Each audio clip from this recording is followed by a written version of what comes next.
लक्ष्य के बारे में मैं कुछ बातें आपके बीच में बताने के लिए चाहूंगा। The purpose of Christian life, हमारे मसीही जिंदगी का लक्ष्य क्या है? हमारे जीवन में कोई लक्ष्य है? हमारे खुद के जीवन के बारे में कोई लक्ष्य है क्या? दुनियावी जीवन के बारे में है कि नहीं? क्या लक्ष्य है आपका? कैसा लक्ष्य है? क्या बनाना? पैसे बनाना। ठीक हो, देखो, है ना?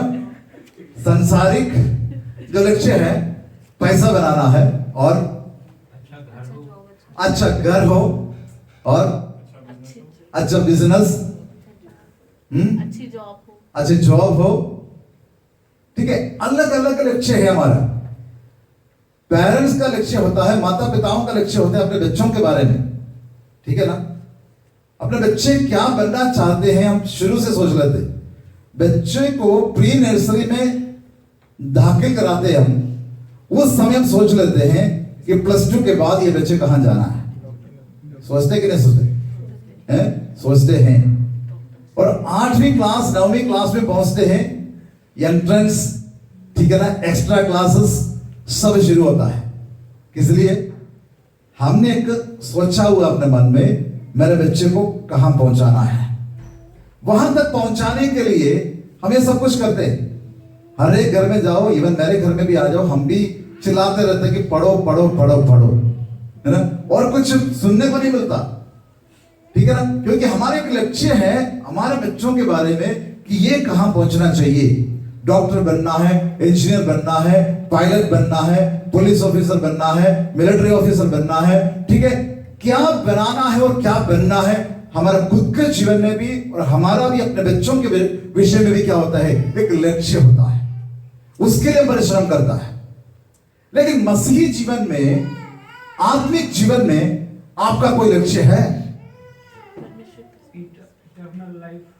इटर्नल लाइफ, अनंत जीवन है। और कोई लक्ष्य है आपका? एक अच्छा जीवन जीने का। एक अच्छा जीवन जीने का लक्ष्य है। स्वर्ग पहुंचना है, वो एक लक्ष्य है, हमारे एक डेस्टिनेशन है। और कोई लक्ष्य है?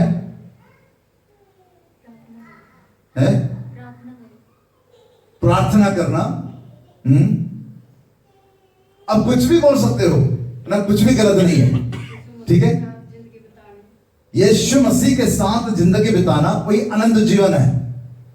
ठीक है, और कुछ बातें, कोई लक्ष्य है? आप मसीह यीशु के पीछे चल रहे हैं, आपका क्या लक्ष्य है? प्रभु के वचन को जानना। प्रभु के वचन को जानना। यीशु मसीह ने एक बार अपने चेलों से इस बात को कहा, या बड़ी भीड़ को देखकर यीशु ने कहा, तुम सब मेरे वचनों को सुनने के लिए नहीं आ रहे मेरे पीछे। किन किन बातों के लिए आ रहे यीशु मसीह के पीछे? साफ साफ यीशु मसीह ने कहा, कुछ लोग आते हैं खाना खाने के लिए। बुरा मत मानना मेरी बात को, वचन में लिखा हुआ बात नहीं कर रहा हूं। कुछ लोग खाना खाने के लिए आते हैं, और कुछ लोग किस लिए आते हैं? चंगाई पाने के लिए आते हैं। कुछ लोग चमत्कारों को देखने के लिए आते हैं। और यीशु मसीह के पीछे चलने वालों में से कुछ लोग यीशु मसीह का परीक्षा करने के लिए भी चल रहे थे, किसी तरह से यीशु मसीह को फंसाए। इनमें से हमारा मकसद क्या है?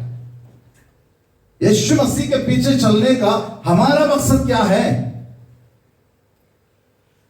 हमारा भी मसीही जीवन में एक मकसद होना चाहिए, स्वर्ग जाना। अब किसी को भी पूछो मसीह के पीछे क्यों लगे हैं, या आपने मरने के बाद कहां जाना है, क्या बताएंगे? कहां जाने के लिए बताएंगे? नरक जाने के लिए कोई जाता? बच्चे ने भी गीत गाया नरक के विषय में। नरक ऐसा भीकर देश है, दुष्ट शैतान वहां पर रहता है, हाइयो हाइयो हाई हाइयो, है ना? ये गीत गाया ना यहां पर। तो नरक का हालात तो वो है, वहां कौन जाना चाहेंगे?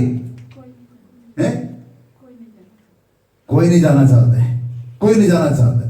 तो हमारी एक मकसद है कि हमने कहां पहुंचना है, स्वर्ग में जाना है। लेकिन स्वर्ग में कौन जाएगा? आपका जीवन का उद्देश्य वहां पर प्रकट होता है। स्वर्ग में कौन जाएगा? कौन जाएगा स्वर्ग में? जो उद्धार पाए हुए, ठीक है ना? सिंपल आंसर तो ये है कि यीशु मसीह को अपने मुक्तिदाता के रूप में ग्रहण कर अच्छा जो उद्धार पाए हुए हैं, वचन के अनुसार जो जी रहे हैं, वो स्वर्ग में पहुंचेगा। ये सब जानते हैं, ठीक है। ये हमारे जीवन का मकसद है, हमें स्वर्ग में पहुंचना है। लेकिन मेरा मकसद सिर्फ स्वर्ग में पहुंचना नहीं है। वो बातें आप में से कोई किसी ने नहीं कहा। मेरा मकसद है, मेरा जीवन का उद्देश्य है टू बी विक्टोरियस, जयवंत होना है। जब जयवंत होंगे ये सब चीजें उसके बाद आपको मिलना है। अगर आप जयवंत नहीं हैं तो ये कुछ भी आपको नहीं मिलेगा। तो सबसे पहला लक्ष्य आपका जीवन में यह है कि टू बी विक्टोरियस, आपने जयवंत होना है, आपने जयवंत होना है। लेकिन जयवंत होने के लिए मुझे और आपको कैसे चलना पड़ेगा प्रभु में, या प्रभु के वचन में हमें कैसा चलना पड़ेगा, प्रभु की उपस्थिति में हमें कैसा रहना पड़ेगा। स्वर्ग जाने के लिए तो हम जानते एक ही रास्ता है, वो क्यों कौन सा है?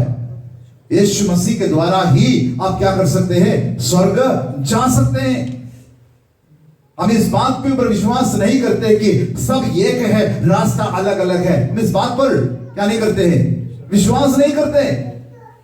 रास्ता एक ही है, वो प्रभु यीशु मसीह के द्वारा जिसने मेरे लिए और आपके लिए अपना जान दिया है। वो यीशु मसीह के ऊपर विश्वास करने से ही आपको क्या मिलेगा? आनंद जीवन और उद्धार आपके जीवन में मिलेगा। प्रभु के वचन में लिखा है पाप की मजदूरी क्या है? मृत्यु है। और प्रभु यीशु मसीह में हमें क्या मिला है? आनंद जीवन हमें मिला है। अलग अलग धर्मों के अंदर अलग अलग प्रकार की शिक्षाएं हैं जो आनंद जीवन के बारे में बताते हैं। प्रभु का वचन में जो लिखा वो रास्ता, इतने आसान रास्ता प्रभु ने हमारे लिए तैयार किया है। केवल तुमने क्या करना है? विश्वास करना है। केवल तुमने प्रभु यीशु मसीह के ऊपर विश्वास करना है, अपने हृदय में अंगीकार करना है, अपने मुंह से बोलना है यीशु ही मेरा प्रभु है। तो तुम क्या पाओगे? उद्धार पाओगे, उद्धार पाओगे। लेकिन इतना आसान रास्ते को अपनाने के लिए कोई क्या नहीं होता? तैयार नहीं होते। लोगों से कहे लाखों रुपया चढ़ाना है, पहाड़ चढ़ना है ना, कुछ भी करने के लिए बोलेगा तो लोग क्या करेगा? करने के लिए तैयार है। लेकिन हम कहते हैं एक ही परमेश्वर है, उस परमेश्वर के ऊपर विश्वास करने से तुम्हारा क्या होगा? उद्धार होगा, तुम स्वर्ग में जा सकते हैं। इतना आसान रास्ता परमेश्वर ने मेरे लिए और आपके लिए तैयार किया गया है। लेकिन हम विश्वासी लोग जिसने प्रभु यीशु मसीह के ऊपर विश्वास किया है, हमारा मकसद स्वर्ग में जाने का है। और मैंने कहा कि हम जयवंत होने का मकसद है हमारा। लेकिन जयवंत होने के लिए मुझे और आपको क्या करना पड़ेगा? सबसे पहले 3-4 बातें मैं आपके बीच में मैं कहकर मैं समाप्त करूंगा। सबसे पहली बात, यहोशू की किताब पहला अध्याय की 8वीं आयत, जोशुआ चैप्टर 1:8। व्यवस्था की यह पुस्तक तेरे चित्त से कभी ना उतरने पाए। व्यवस्था का यह पुस्तक, बस व्यवस्था का यह पुस्तक तेरे चित्त से तेरा चित्त से कभी ना उतरना पाए। This book of the Lord shall not depart from your heart. ये व्यवस्था की यह पुस्तक तुम्हारे चित्त से कभी उतरने ना पाए। आगे क्या लिखा हुआ है? इसी में दिन रात ध्यान दिए रहना, इसलिए कि जो कुछ उसमें लिखा है उसके अनुसार करने की तू चौकसी करे, क्योंकि ऐसा ही करने से तेरे सब काम सफल होंगे। हाँ, बस ऐसा ही करने से। कैसे करने से? प्रभु का वचन को दिन रात मनन करने से क्या होगा? तेरे सब काम सफल होंगे। तेरा सब काम सफल होंगे। तो असफलता क्यों? मसीही लोगों के जीवन में असफलता क्यों? हम जयवंत क्यों नहीं होता है? हम जयवंत क्यों नहीं होता है? प्रभु का वचन को हम पढ़ते नहीं है, परमेश्वर का वचन को पढ़ते नहीं है। अगर मैं पूछूं, अगर मैं कहूं कि हाथ उठाने के लिए आज सुबह कितने लोग वचन पढ़ के आए, मैं हाथ उठाने के लिए नहीं कहूंगा। अपने आप सोचें, आज सुबह के समय आप में से कितने लोग प्रभु का वचन बाइबल पढ़कर कलीसिया में आए हैं, या पिछले हफ्ते सारे हर एक दिन कम से कम कुछ पोर्शन बाइबल के अंदर से जो पढ़ा हुआ लोग। अब सोचो अपने आप को सोच के देखना, ठीक है। अब इस बात को समझना है, प्रभु का वचन मनन करने से आपका जीवन क्या हो सकता है? सफल हो सकता है, आप विजयी हो सकता है, आप जयवंत हो सकता है। आप लोग प्रभु का वचन कैसे पढ़ता है? जो पुराने लोग हैं, मैं कहानी हमेशा बोलता हूं, ठीक है, प्रभु का वचन कैसे पढ़ता है? वो तो है, एक केक नहीं है कि खास अवसर पर काटा जाए। It's not a cake for some special occasions, it's our daily bread. ये हमारा रोज की रोटी है, ये तो है। लेकिन वचन पढ़ने का तरीका क्या आपका? आप ड्यूटी में जाने से पहले फटाफट कोई पेज निकाला, पढ़ लिया, उसमें क्या लिखा आपको कोई समझ में ना आए। नहीं से पढ़ा हुआ एक पिताजी के बारे में बोलता हूं, लेकिन समय बहुत कम है हमारे बीच में, ठीक है। लेकिन संक्षिप्त में उसका जो पुराना है उसको मालूम है, ठीक है, वो बात मैं बताता हूं। एक बार एक पिताजी ने क्या किया, बाइबल उठाया, कहीं जाना तो उसने बाइबल उठाया, पढ़ना शुरू कर दिया, ठीक है। उसको सबसे पहला आयत क्या मिला है? यहूदा इस्करियोता फांसी लगाकर मर गया, ठीक है। उसने सोचा अच्छा नहीं है, दूसरा आयत निकालते हैं, फटाफट दूसरा पेज निकाला, दूसरा वचन उसको मिला, तू भी ऐसा कर, है वो भी अच्छा नहीं है। तीसरा वचन निकाला, जो तूने करना जल्दी से कर। आप वचन कैसे पढ़ते हो? हैं? ऐसा कभी वचन में पढ़ना। ड्यूटी में जाते वक्त फटाफट कोई जो हमारे सामने आते हैं वो पढ़कर कभी ना निकलना, ठीक है। जो वचन पढ़ना है, मन लगाकर उस पर ध्यान, वचन में क्या लिखा? दिन रात उस पर ध्यान किया करना। 119 भजन संहिता उसका 105 आयत में लिखा है, तेरा वचन मेरे पांवों के लिए दीपक, मेरे मार्ग के लिए क्या है? उजियाला है। जब आप विजय की ओर सफर कर रहे हैं, जब प्रभु में होकर जयवंत होने के लिए सफर करते हैं, या स्वर्ग की ओर जो सफर है आपका, उसके बीच में आपको जो अगुवाई करेगा, वो कौन आपका अगुवाई कर सकता है? कौन आपका अगुवाई करता है? परमेश्वर का वचन आपका अगुवाई करता है। समय समय पर परमेश्वर का वचन आपका अगुवाई करता है। घोर अंधकार की तराई में से होकर के आप चलते हैं तो आप कोई हानि से नहीं डरता है। वचन क्या कारण है? क्योंकि वचन आपके साथ रहता है। घोर अंधकार में से होकर जाने के समय परमेश्वर का वचन आपको दिलेरी देता है, हिम्मत देता है। आपके जीवन के हर वक्त आपको हिम्मत देने वाला एक ही चीज है, परमेश्वर का वचन है। शांति देने वाला एक ही चीज है, जो परमेश्वर का वचन है। जो आपको अगुवाई करता है वो एक ही पुस्तक है, वो परमेश्वर का वचन है। इसलिए वचन कहता है दिन रात उसमें क्या करना है? ध्यान किया करना है। दिन रात meditate it, day and night. दिन रात उसके ऊपर क्या करना है? ध्यान किया करना, ताकि तुम जहां भी जाए वहां पर क्या हो जाए? सफल हो जाए, जयवंत हो जाए। तो जयवंत हो जाए तो बाकी काम पीछे पीछे आपका चलना शुरू करेगा। और दूसरी बात यहां पर लिखा है, नंबर्स गिनती की किताब 13वीं अध्याय का 20 और 21 आयत। गिनती की किताब 13 अध्याय का 20 और 21। Numbers chapter 13 verse 20 and 21। और वह कैसा है, उपजाऊ है या बंजर है, और उसमें वृक्ष है या नहीं, और तुम हियाव बांधने चलो और उस देश की उपज में से कुछ लेते भी आना। वह समय पहली पक्की दाखों का था। यह कहानी आपको मालूम होगा। मूसा नबी ने क्या किया? 12 लोगों को कनान देश कैसा है वो देखने के लिए भेजा। ठीक है ना? मैंने आपको पिछले कुछ हफ्तों पहले इजराइलियों के जो सफर के बारे में मैंने आपको बता चुके। कादेश बरने में ये लोग कितने साल रहा? 38 साल कम से कम बताते हैं कि कादेश बरने में ही वो लोग रहे। तो कादेश बरना से मूसा नबी ने 12 लोगों को कनान देश कैसा है ये देखने के लिए भेजा।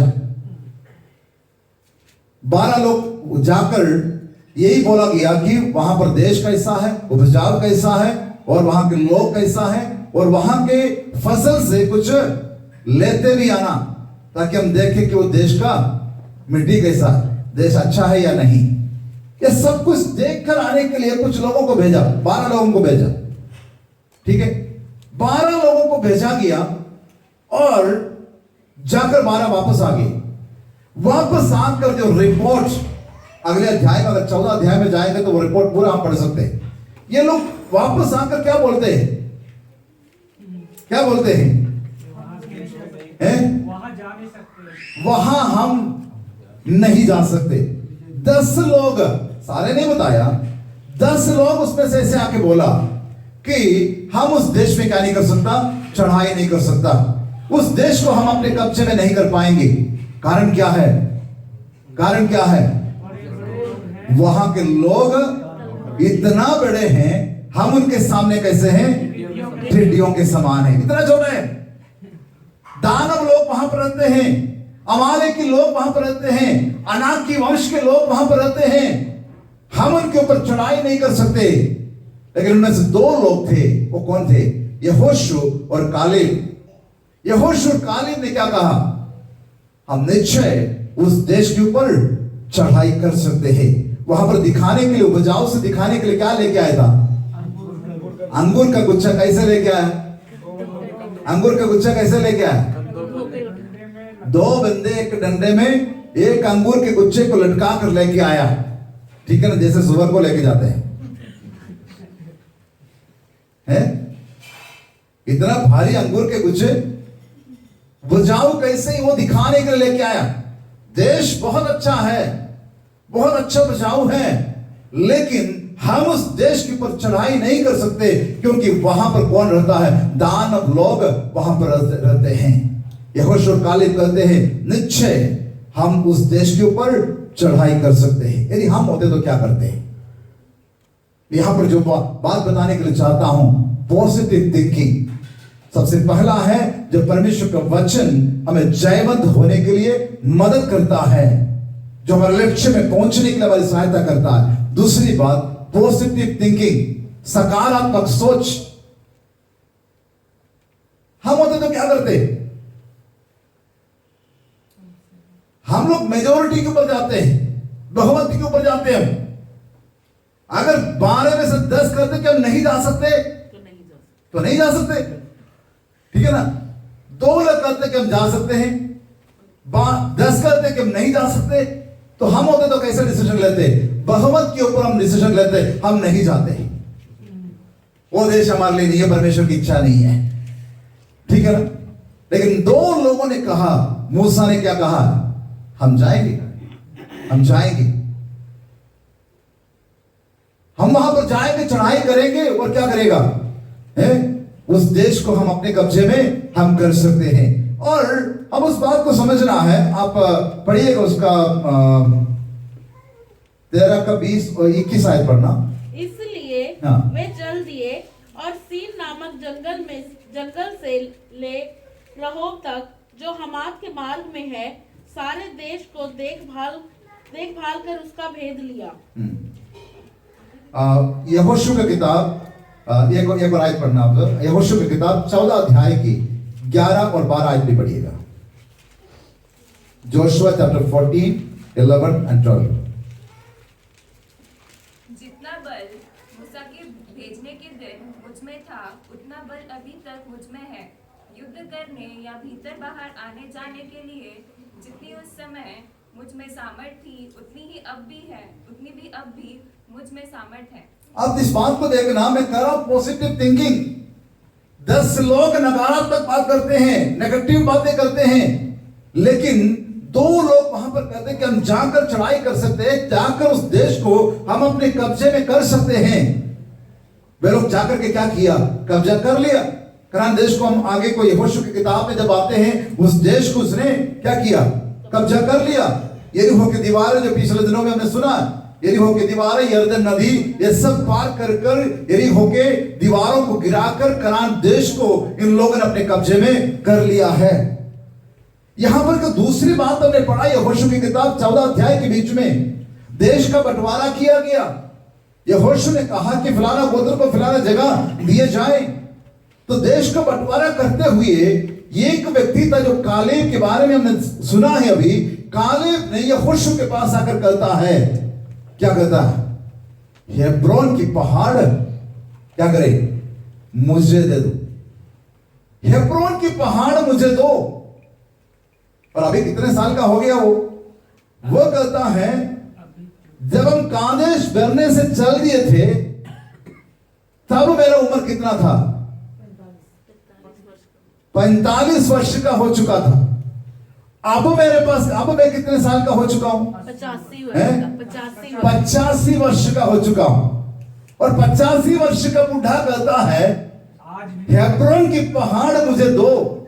जितना ताकत उस दिन मेरे पास था वही ताकत आज भी मेरे अंदर है। अनाक की वंशियों को निकालकर मैं हेब्रोन की पहाड़ को अपने कब्जे में कर सकता हूं। यही पॉजिटिव थिंकिंग है, यही सकारात्मक सोच है। हम तो बुढ़े होने पर क्या करेंगे? अभी तो मेरा उम्र तो सिर्फ 52 है। यूनुस अंकल को देखो, यूनुस अंकल 70 इयर्स का होने वाला है, 70 साल का होने वाला है। लेकिन कल जब मैं गया, बहुत लंगड़ा के चल रहा था। मुझे बोला मैं कल चर्च में आऊंगा, 2 लोगों को लेके आऊंगा, लेके भी आया, खुद भी आ गया। प्रभु का धन्यवाद। यह है जो सकारात्मक सोच हम कहते हैं, पॉजिटिव थिंकिंग। अगर आपको विजयी होना है, अगर आपको जयवंत होना है, आपको क्या करना पड़ेगा? सोच आपका बदलना पड़ेगा। पहले आपको सोच बदलना पड़ेगा। हम लोग अक्सर क्या करते हैं? हम शैतान को दोष लगाते हैं और शैतान से हम डरते हैं, हम उन्हीं की बातें करते रहते हैं। आपका सोच थोड़ा बदलो। मेरा परमेश्वर मेरे साथ है। अंकल ने कहा, वर्षिप के बीच में कहा कि अगर प्रभु मेरे साथ है तो मुझे कोई छू नहीं सकता, मुझे कोई नहीं छू सकता। इसलिए यहोशू और कालेब ने कहा हम जाकर उस देश को अपने कब्जे में कर सकता है। हेब्रोन की पहाड़, अनाक की वंशी दानव लोग जहां पर रहते हैं, वो देश मुझे दो, मैं कब्जा कर लूंगा। आप में से कितने लोग तैयार होंगे ऐसे बोलने के लिए? किसी कठिन देश में आपको भेजे जाए, सेवकाई के लिए प्रभु ने कहा कि जाकर सेवकाई करो, क्या आप कह सकते कि मैं जाऊंगा पॉजिटिवली? अगर आप जाएंगे तो आप क्या हो जाएगा? आप जयवंत है, आप जयवंत है। दाऊद गोलियत के पास गया ना, गोलियत कितना बड़ा था। ये सब बहुत सिंपल वचन है जो आप सुन रहे हो। दाऊद, गोलियत कितना बड़ा था? 9 फुट का, 9 फुट लंबाई। यहां तो 6 फुट से ऊपर तो कोई है नहीं। मेरे ख्याल से जस्टिन है सबसे ज्यादा हाइट यहाँ, ठीक है। शाइन था, लेकिन आज जो हमारे बीच में जस्टिन का हाइट कितना है? बोलो, खड़े हो ना।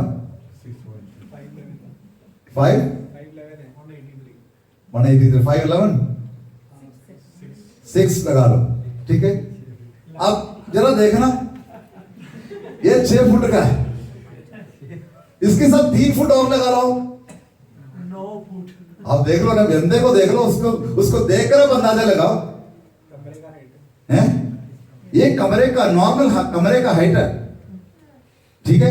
उतना बड़ा इंसान के सामने दाऊद कैसे था? बैठी, दाऊद कैसे था? हैं? एक छोटा सा लड़का, एक बालक था, एक बालक था। वजन बताते कि बालक था, और इतना बड़ा गोलियत क्या पहनकर खड़ा है? पूरा युद्ध का पहरावा पहनकर वो खड़ा है, जिलम पहने हुए है। उसका तलवार का वजन भी वहां पर बाइबल में लिखा हुआ है, ठीक है। उसका तलवार का वजन भी लिखा हुआ है। इतना भारी तलवार, जिलम पहने हुए है, युद्ध का सारे वस्त्र पहने हुए है। लेकिन दाऊद कैसे उसके पास जाते हैं? दाऊद का सोच है ना। अब देख लो, छोटा सा एक बालक इतना बड़ा दानव को क्या गिरा सकता है? मैं होता तो नहीं जाता। क्या आप में से कोई जाएंगे? लेकिन दाऊद का सोच देख लो। दाऊद का जो पॉजिटिव थिंकिंग, जो सकारात्मक सोच है, जो दाऊद को क्या किया है? विजय दिया है। दाऊद ने क्या बोला, मैंने शेर को भी 2 टुकड़े किया हुआ है, भालू से अपना मेमने को छुड़ाया है। ठीक है, इतना प्रभु ने मेरे लिए किया है, इसको भी मैं क्या कर सकता हूं, है गिरा सकता हूं। गोलियत क्या पूछते, गोलियत ने एक सवाल किया, बड़ा मजेदार सवाल है?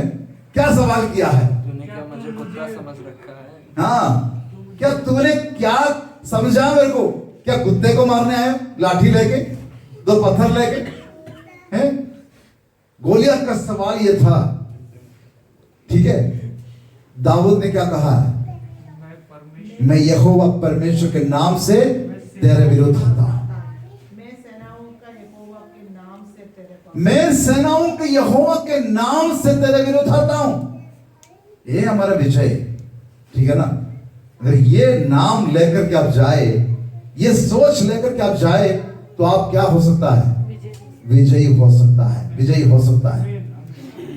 हम तो कुछ साल के बाद हम बैठ जाते हैं, कुछ घटनाएं हमारे जीवन में होते, उसके बाद हम बैठ जाते, लेकिन प्रभु का वचन कहता है बुढ़ापे में भी हम क्या कर सकते हैं, प्रभु के लिए कार्य कर सकता है, प्रभु के लिए कार्य कर सकता है। ठीक है, बुढ़ापे में भी आप प्रभु के लिए काम आ सकते हैं, अगर आपका सोच पॉजिटिव है तो, और आपका सोच सकारात्मक है तो आप विजयी हो सकता है। और तीसरी बात,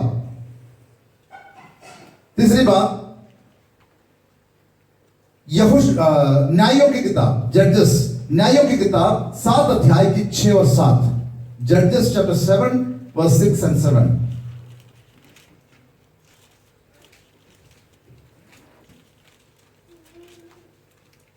जिन्होंने मुंह में हाथ लगा चपड़ चपड़ करके पानी पिया, उनकी तो गिनती 300 ठहरी, और बाकी सब लोगों ने घुटने टेक कर पानी पिया।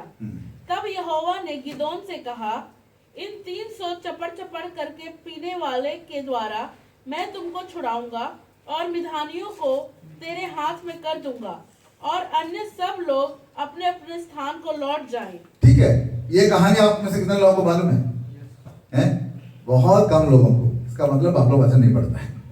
ठीक है, यहां पर गिदोन के बारे में लिखा हुआ है, ये न्याय था इस्राएलियों के बीच में, उस गिदोन के बारे में लिखा है। गिदोन मिद्यानियों के खिलाफ लड़ाई करने के लिए जाना, मिद्यानियों को लड़ाई करके उसके ऊपर जीत या जय पाना है। वो रिस्पॉन्सिबिलिटी है, वो उत्तरदायित्व जो है गिदोन के पास परमेश्वर ने दे दिया। गिदोन ने इस्राएलियों को बताया, सब तैयार हो गया जाने के लिए, कहां? लड़ाई करने के लिए। बहुत अच्छा लगता है ना? कोई प्रोटेस्ट करने के लिए बुलाएंगे तो सारे आ जाते हैं, लेकिन मीटिंग में कोई नहीं आता है। यहां पर हम लोग जो हमारे नजरों में जो आता है ना, जो रैली करने के लिए ना, पीस मार्च या कैंडल मार्च, ये सब करने के लिए सड़कें भर जाते हैं लोगों का, मसीही लोगों का, लेकिन प्रार्थना सभा में कोई नहीं मिलता। ठीक है, तो यहां पर भी गिदोन ने क्या क्या अनाउंस किया, ऐलान कर दिया कि लड़ाई करना है विद्यार्थियों के साथ। सब गिदोन के पीछे चलना शुरू कर दिया। कितने लोग? 32,000, 32,000 लोग गिदोन के पीछे चल रहा, मिद्यानियों के साथ लड़ाई करने के लिए। 3 बार वहां पर अनाउंसमेंट हुआ कि जो डरपोक है वो सब क्या करे। मैं संक्षिप्त में आपके बीच में बोल रहा हूं, और कहानी आप बाद में जाके पढ़ लेना। जो डरपोक है वो सब क्या करे, वापस चले जाए। पहले 10,000 चला गया, फिर 10,000 चला गया, ठीक है ना, 2,000 चला गया, ठीक है, सिर्फ 10,000 रह गया। हाँ, 3 बार में 2 बार तो चला गया, 22,000 लोग चला गया।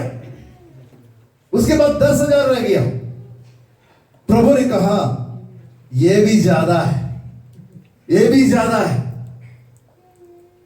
मैं कहने के लिए जा रहा हूं कमिटमेंट, समर्पण। आपका विजय के पीछे क्या होना चाहिए? समर्पण है। अगर समर्पण है तो आप विजयी हो सकता है। प्रभु ने कहा यह 10,000 भी क्या है, ज्यादा है। तुम उसको कहां लेके जाए? कहां लेके जाना है? सोते के नीचे। सोते के पास लेके जाना है, ठीक है ना?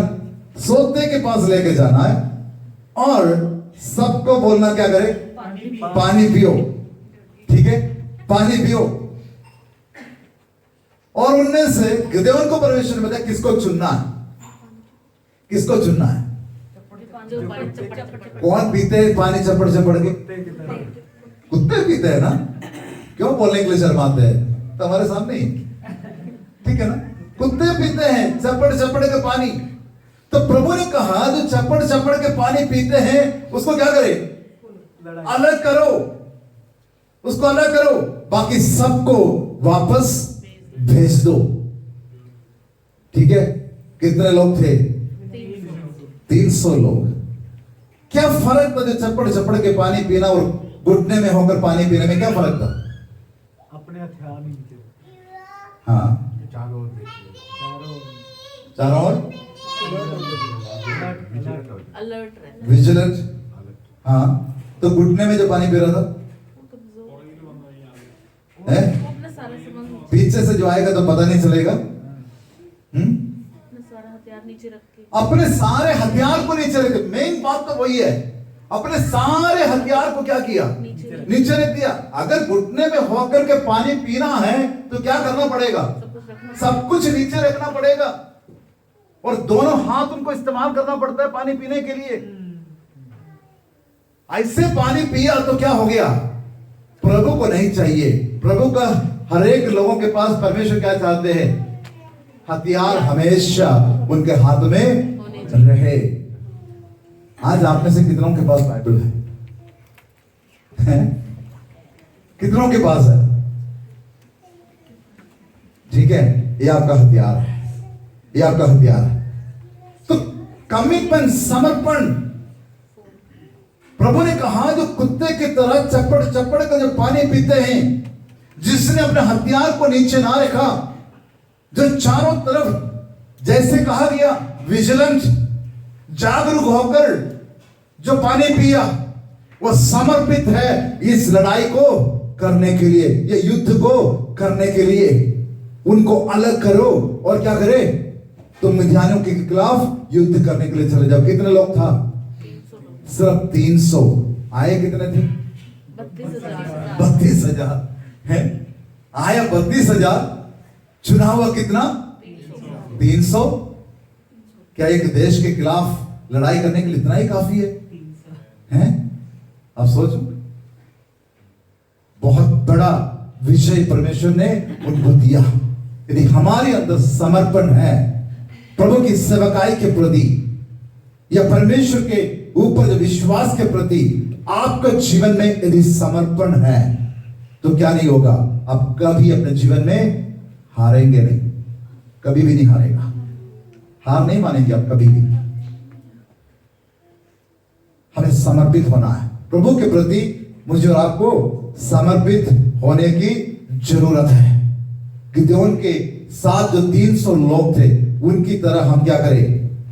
हम समर्पित हो जाए, समर्पित हो जाए, ताकि हम प्रभु में आगे बढ़ने पाए। विजय हमारा यदि समर्पण के साथ अगर हम काम करें, डेडिकेशन। आपके जॉब के प्रति डेडिकेशन चाहिए।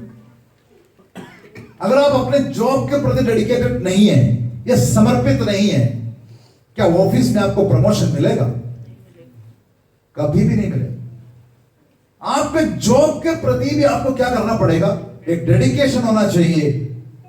तो उससे अधिक परमेश्वर के प्रति होना चाहिए, ताकि हमें हमारे एक मकसद है, मकसद को भूलना नहीं। टू बी विक्टोरियस, हमें जयवंत होना, यह मेरा मकसद है मेरे जीवन में। जयवंत होने के लिए क्या है? सबसे पहले परमेश्वर का वचन दिन रात मनन किया करना, ध्यान किया करना, ताकि तुम अपने जीवन में सफल हो जाए। सकारात्मक सोच, कभी नेगेटिव ना सोचे कि यह काम नहीं होगा। हमने गीत में गाया, जब मैंने सोचा कि असंभव है, प्रभु क्या कहता है? सब कुछ संभव है। हम कहते हैं असंभव है, प्रभु का वचन कहता है सब कुछ संभव है। प्रभु का वचन में असंभव एक शब्द नहीं है। Nothing is impossible with God. परमेश्वर के सामने कुछ भी बातें असंभव नहीं है, सब कुछ संभव है, सब कुछ संभव है। हम विजयी हो सकता है, चाहे हमारे नजरों के सामने कुछ दिखाई ना दे तो भी हम क्या हो सकता है, विजयी हो सकता है। चाहे हमारे हाथों में दुनियावी हथियार नहीं, फिर भी हम विजेता हो सकता है, क्योंकि परमेश्वर का वचन मेरे हाथों में है, मेरा दिल में है। आप जहां भी जाए आप सफल हो जाएगा। और आपका समर्पण, आपका समर्पण, आपका समर्पण से सब कुछ संभव हो सकता है। अगर आप एक डिसीजन ले, मैं एक भी हफ्ता चर्च नहीं छोड़ूंगा, क्या यह संभव हो सकता है? हो सकता है। हैं? सबसे बड़ा उदाहरण हमारा जस्टिन बैठा हुआ है। मैं नाम लेके बोल रहा हूं इसलिए कि आप समझ जाए इस बात को, उनको बदनाम करने के लिए नहीं कर रहा हूं मैं, लेकिन आप लोग इस बात को समझ रहे। पिछले साल ये बहुत ही क्या क्या क्या बोल सकते, बहुत कम बार चर्च में आया, लेकिन साल के आखिरी में, इस साल में एक डिसीजन लिया, ऑफिस नहीं चलता है हमारे ऊपर, ऑफिस नहीं चलता है। हम ऑफिस के लिए मरने की जरूरत भी नहीं है, लेकिन प्रभु के लिए मरने के लिए तैयार होना, वो एक डिसीजन आप अपने जीवन में लेना पड़ेगा। अगर आप विजयी होना चाहते, एक डेडिकेशन, एक समर्पण है परमेश्वर के प्रति कि मैं प्रभु के प्रति क्या करूंगा, जीऊंगा। पौलुस का एक लक्ष्य था, जीना मसीह, मरना लाभ है। बीच में कुछ बातें पौलुस नहीं सोचता। प्रभु के लोगों को बीच में कोई बात नहीं है, जीना तो मसीह है, मरना तो लाभ है। ठीक है, अगर आज हमारे बीच में ऐसे एक सिचुएशन आ जाए, आपको कहा जाए कि तो मसीह का नाम नहीं लेना, क्या करोगे आप? क्या करोगे आप? आपका डेडिकेशन, आपका समर्पण कहां चला जाएगा? गिदोन के साथ जैसे प्रभु ने बात किया, जो डरपोक है वो क्या करे, वापस चले जाए। यही वचन हमें सिखाते हैं, डरपोक होकर कभी भी प्रभु के हजूरी में हम बढ़ नहीं सकते हैं। हिम्मत के साथ खड़ा होना पड़ेगा। चारों तरफ से क्या हो जाते हैं, निरुत्तर, हमारे आगे कोई रास्ता नहीं दिखाई देते हैं। सताए तो जाते हैं लेकिन गिराए नहीं जाते, निरुत्तर तो है लेकिन निराश नहीं होते। ठीक है, चार बातें वहां पर लिखा हुआ है।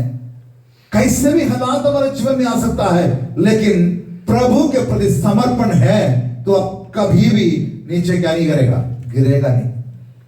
आप थकेंगे नहीं, जो प्रभु के प्रति जो समर्पण है, श्रमित ना होंगे। यहोवा की बाट जोता कभी श्रमित ना होंगे। वो क्या करेगा, वो क्या करेगा? यशायाह नबी की किताब में क्या लिखा है? उससे पहले काम चाहिए ना। उकाब के नाई तो बाद में उड़ेंगे अब, ठीक है ना। उड़ने के लिए आपको क्या चाहिए, हैं? बैल के ऊपर बैल प्राप्त करता है। जो यहोवा का बाट जोता वो बैल के ऊपर बैल प्राप्त करता है, तभी तो उकाब के नाई उड़ेंगे। अगर बैल नहीं तो कहां उड़ेंगे? इस तक के तक भी उड़ नहीं पाएंगे अब। जो यहोवा की बाट जोता है वो बैल के ऊपर बैल पाएंगे। वो क्या करेगा? उकाब के नाई उड़ेंगे। वो क्या करेगा? दौड़ेंगे, लेकिन श्रमित ना होंगे। वो थकेंगे नहीं, कभी चलेंगे पर थकेगा हो, चलेंगे नहीं, लेकिन थकित ना होंगे। यह है समर्पण।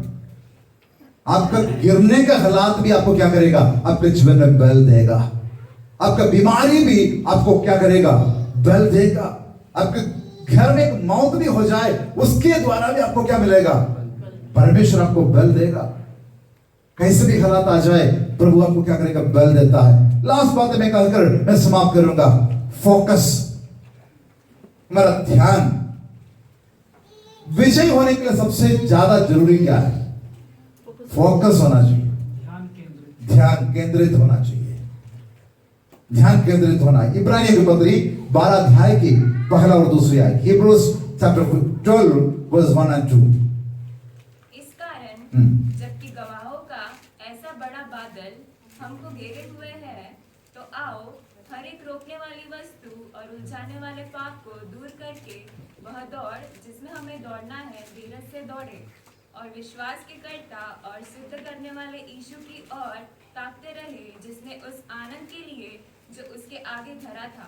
विश्वास के कर्ता और सिद्ध करने वाला यीशु की ओर ताकते रहो।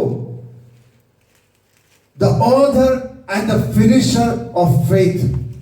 Look unto Jesus, the author and the finisher of faith. विश्वास का कर्ता और सिद्ध करने वाला यीशु की ओर ताकते रहो। आपका फोकस कहां पर है? आपका ध्यान कहां पर केंद्रित है? हमने लक्ष्य के बारे में पहले बताया, पैसा बनाना है। आपका ध्यान कहां पर केंद्रित है? पैसे के ऊपर। अच्छा बिजनेस, अच्छा जॉब, अच्छा घर। आपका ध्यान कहां पर केंद्रित है? आपका विषय उसी के ऊपर। अब पैसा बनाने के लिए ही ध्यान रखते हो तो आप क्या बना सकते? बना सकते, ठीक है। आपका ध्यान केंद्रित है, आप अच्छा बिजनेस कर सकते हो, ठीक है। लेकिन मसीही जीवन में आपको विजय होना है, जयवंत होना है। आपका ध्यान कहां पर केंद्रित होना चाहिए? कहां पर केंद्रित होना चाहिए? यीशु की ओर। आपको विश्वास में शुरू कराने वाला और विश्वास का कर्ता और सिद्ध करने वाला, पूरा करने वाला भी कौन है? वो यीशु मसीह है। मसीही जीवन में अगर आपने आगे बढ़ना है, जयवंत होना है, आपको क्या करना पड़ेगा? आपका फोकस कहां पर है देखना पड़ेगा, ठीक है। दौड़ने वाला क्या नहीं करेगा? कभी दौड़ने वाला क्या नहीं करेगा? श्रमित नहीं, इधर उधर नहीं देखेगा, ठीक है ना। जो ट्रैक में जो दौड़ता है कभी मोड़ के देखता है कि मेरा पीछे वाला कितना दूर है? अगर देख लिया तो खत्म है उनका, दौड़ वहीं पर खत्म हो जाते हैं। क्या आपस जो आमने सामने जो खड़े हैं उसके साथ हाई बाई करेगा? नहीं करते, टाइम बर्बाद करेगा, ठीक है। तो दौड़ने वाला हमेशा क्या है? मेरे पास, मेरे आगे एक फिनिशिंग पॉइंट है, एक निशाना है। पौलुस फिलिपियों की पत्री में कहता है ना, 3 अध्याय का 14 आयत में, फिलिपियंस चैप्टर 3:14 में पौलुस क्या कहते हैं? मैं निशाने की ओर पीछे की बातों को भूलकर आगे जो निशाना रखा हुआ है उसकी ओर मैं क्या करता हूं? दौड़ा चला जाता। चल के नहीं जाते, आमने सामने वालों को हाई बाई करके नहीं जाते, किसी और की तरफ देखता ही नहीं। और उस कहते मेरा फोकस सिर्फ कहां पर है? प्रभु यीशु मसीह के ऊपर है। मुझे उस फिनिशिंग पॉइंट पर मुझे पहुंचना है, उस निशाने में मुझे पहुंचना है। अगर मुझे पहुंचना तो मुझे क्या करना पड़ेगा? मेरा ध्यान उस जगह पर केंद्रित होना चाहिए। अगर मैं केरला की ओर जाना चाहता हूं और मैं बैठ गया दूसरे किसी ट्रेन में, सल्लू भाई का एक बार हुआ था, ठीक है। क्या हुआ मैं बता दूं। यहां से मक्कू में चला गया, ट्रेन में बैठ गया, सो गया, योना नबी की तरह सो गया। लुधियाना गया, लुधियाना में उस ट्रेन से बदलकर दूसरा ट्रेन में जाना था, ठीक है। उस प्लेटफॉर्म में जा गया तो वहां पर एक ट्रेन खड़ी थी, फिरोजपुर चंडीगढ़, लुधियाना फिरोजपुर ना, कौन सा? फिरोजपुर चंडीगढ़। वो ट्रेन वहां खड़ी थी प्लेटफॉर्म में, जाकर उस ट्रेन में बैठ गया, नींद में था, वापस चंडीगढ़ में आके उतरा। समझ गए? मगर फोकस क्या है और हम क्या कर रहे हैं? हम कहां जा रहे हैं और हम क्या कर रहे हैं? मसीही जीवन में वापस उसी जगह पर मत पहुंचो जहां से आपने शुरू किया। ध्यान रखना, उस जगह पर मत पहुंचना जहां से आपने शुरू किया है। आपने आगे बढ़ना है, आगे आपका निशाना रखा हुआ है। गाड़ी मत बदलना, अगर बदलेंगे तो भी सही गाड़ी में बैठना, वापस नहीं आना है। समझ गए? सो जाए मसीही जीवन में तो यह हालत होगा। याद रखना, हमारा फोकस, हमारा ध्यान केंद्रित है। अगर इनका ध्यान केंद्रित होता उस दिन कि मुझे मक्कू ही पहुंचना है, तो क्या नहीं करता? सोते नहीं, एक तो नहीं सोएंगे, एक तो ध्यान से पढ़कर गाड़ी में बैठता, ठीक है, एक तो ध्यान से पढ़कर गाड़ी में बैठता, तो जहां जाते ध्यान से जाना, ध्यान से जाना। आप आत्मिक जीवन से कभी गिरने ना पाए, आत्मिक जीवन में आप कभी वापस उस जगह पर पहुंचने का मौका आपके जीवन में ना हो जाए। प्रभु का वचन कहता है, इनाम किसको मिलेगा? प्रकाशित वाक्य की किताब 2 और 3 अध्याय में 7 बार इस 7 कलीसियाओं को जो संदेश देता है, 7 बार ये बात लिखा है, जो जयवंत है, जो जय पाए, जो जय पाए, प्रतिफल उसको मिलेगा जो जय पाए, इनाम उसको मिलेगा जो जय पाए। अगर आप चाहते कि इनाम पाए प्रभु से, आपका मकसद स्वर्ग में पहुंचना है, सबसे पहले आपको जयवंत होना पड़ेगा। जयवंत होकर आप जब पहुंचेंगे, आपका नाम बुलाएंगे, परमेश्वर आपको क्या देगा? इनाम आपको परमेश्वर देगा। जो मुकुट आपके लिए रखा है परमेश्वर ने, वो मुकुट आपको परमेश्वर देगा। लेकिन हमें जयवंत होना पड़ेगा। आइए है बढ़कर हम जयवंत से है बढ़कर विजय हमारा है। हम जयवंत से है बढ़कर मसीह यीशु में है। सर्वाधिकार उसके नाम में विजय हमारा है। हम जयवंत से है बढ़कर मसीह यीशु में है। सर्वाधिकार उसके नाम में विजय हमारा है। हम जयवंत से है बढ़कर, हम जयवंत से है बढ़कर विजय हमारा है।